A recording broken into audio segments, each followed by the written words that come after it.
Hello everyone, thank you for joining me for another video here. I think this is about the fourth one that I put on YouTube. This is named Two Knives because I'm actually working on two knives. I've decided to do this format of video, kind of like Green Beetle, which he's awesome. Go check out his channel. Yeah, he's the one that makes knives out of fish hooks and all kinds of good stuff. He does a lot of experimenting. What I'm working on here, and I hope to do that too later. I can do that stuff. So hopefully I can show you some of those things. What I'm working on here is actually the coil spring knife, the coil spring that I straightened out in a previous video. Got a rounding hammer there. That's the second hammer I ever forged. The first one is the Japanese hammer you see right there, that one that I just moved. And all I'm doing here is just flattening out. I'm taking that coil spring, trying to make it into a flat blade shape anyway. Just rough forging right now, trying to move some steel. You can see as I hit it, it vibrates the ground on the camera. Now before I hear anybody saying that I'm hammering this cold and all that stuff, no, I'm not. As I'm hammering, I see residual heat in there. It's just really bright, and we got about 4 or 5 inches of snow, and so it's reflecting, and the camera just didn't pick it up. But anyway, I'm using the rounding part of the hammer here, and all that's doing that. It's a dome shape on my hammer. The other side is flat, and I'll use it too. But it's just pushing steel around. It's moving it in 4 different directions, and the dome shape actually moves steel faster, which is nice. You can see there I'm hammering in a little bit of a curve. There's some thick spots there that I'm trying to get out, and I just leave that. Okay, I noticed that it was getting cold, and so I stopped hammering it. I don't want, never want to hammer steel when it's cold, when it's black. The problem is out here in the light, it's hard to see. 1 and 2, with the cold anvil, as you're hammering along, it'll just suck all the heat out of that knife, and the thinner the blade, then the more heat that's sucked out of that.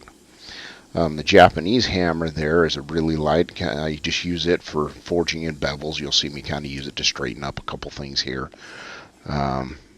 Wrap the chain around the anvil because it quiets it a little bit so the neighbors don't get as mad when I wake up their kids by hammering. Here I am using that beveling hammer, just taking out some, hammer marks, flattening things out, and I'm actually hammering almost exclusively on the side facing the camera. And what that does is that flattens that blade out and gives it, again, the bevels. Now the bevels are just part, from the spine that goes down into the cutting edge. Now because I hammered that and pushed steel all over the place, it's got some bumps on the back and taking a minute to straighten it out. Now as we go along too, I'll fine tune these videos, I hope, get a little better footage. I'll zoom in so you can see what I'm doing. Here I'm putting the bevels on a Bowie knife. Now, I recorded more of this, I thought, but instead of pushing record, I pushed stop, and, anyway, I was a moron that day. First video, okay? Forgive me for the first one, because it sucks. But anyway, it's a good learning here, good learning curve.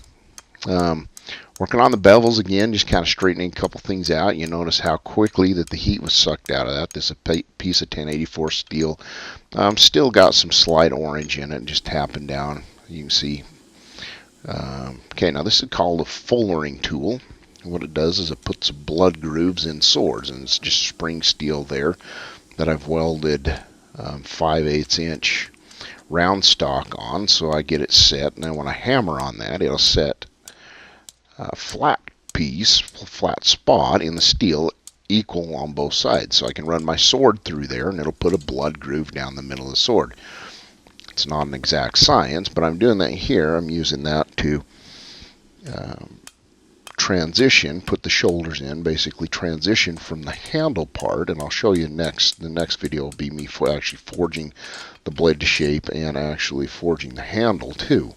But this is going to have an integral handle, which means this whole thing is going to be one piece of steel, and then I'll put slabs on the sides for handles, and it'll have a butt butt cap, end cap there as well on the knife. That'll just be part of the knife. It'll all be forged in. Okay, here we are. I'm setting the, trying to establish the handle on the Bowie. So what I do is use the edge of the anvil. I'm going to hammer that in. And as I hammer on the top there, it indents the bottom. And you'll see in a minute here just kind of how that works. Again, I'm losing a lot of heat just because of mostly because of my indecision and then my inability with tongs right there. That's what happens when you use tongs. And I was using these on some thicker steel, and I didn't resize them for this thinner stuff, so it just kind of falls out of my hand. And I should have been using my other tongs. I'm just trying to show you here kind of the little transition, the start of that from the knife blade into the handle. Because that handle needs to be much thinner. Okay, now I'm back on the coil spring knife, first knife, and then I pull it in. You can see it just kind of clicks in. It's because it rode over the top there and just clicked in where I'd set that. Now I wanted thinner fullers, so you can see there where it set those shoulders a little bit better. And I'm just kind of looking to see which, if it's even on both sides, if the blade still runs down the center, what I need to straighten out. And you can see there I'm trying to show you, and I'll do much better. I'll take a little bit more time next time and actually focus in a little closer. Okay, so now I'm moving to the horn of the anvil on the Bowie knife and just hammering in the handle piece too. I want to thin that down, so I want to move the steel in, but every time you hammer it in, it squishes out a little bit. It moves all directions there. So you got to take time to hammer, straighten up, hammer, straighten up, because it's not flat now. It's got a big bulge there, and so I'm just flattening that out. Use the rounding part of my hammer here and just hammer in. And also what it did is it put a little sexy little curve in that thing. Now these knives are, again, they're sexy because curves are sexy, right?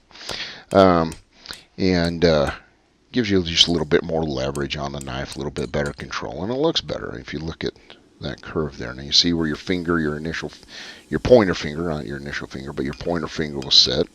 Here I am just hammering it in, just kind of cleaning some of the stuff up, making sure it's not too wide. Probably end up cutting an inch or so off of that. I don't need all that handle, and I don't want my hand sliding back and forth if I'm doing any kind of chopping or, kung fu fighting or something, anything like that. Which I do a lot of, actually, because I'm a ninja. Alright, I forged those tongs as well. You saw me use that little cut-off Hardy tool there in the previous video. I'm just checking for straightness, looking down it. I want to keep things as straight as possible. Alright, there it is. Thank you again for watching. I hope to hear from you in the comments. And also, share my videos if you would, please. And we'll get a few more subscribers, a few more people watching. And as time goes on, I'll get better and better at this. Again, thank you for your time. I know time is valuable. And so try not to make these too long. I will do one or two occasionally that are 45 an hour, minute videos once I get the learning curve down. Thanks again.